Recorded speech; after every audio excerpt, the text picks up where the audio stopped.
স্পেনের ক্যানারি দ্বীপে এয়ারপোর্টের রানওয়ের মধ্যে একটা বোয়িং 747 উড়ার জন্য একদম প্রস্তুত ছিল।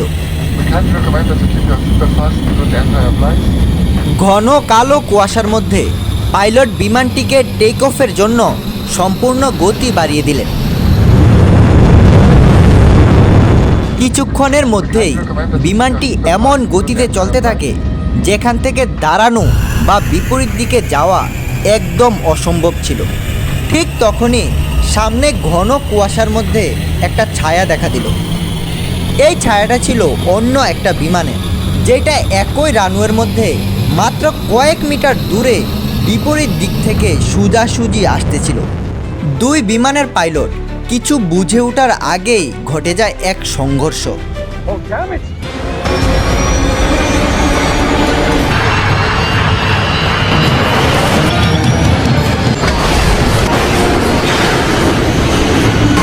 এরকম কি ভুল হয়েছিল যার জন্য পৃথিবীর ইতিহাসে এত বড় দুইটা বিমান দুর্ঘটনার শিকার হয়েছিল, এবং এর জন্য কারা দায়ী ছিল?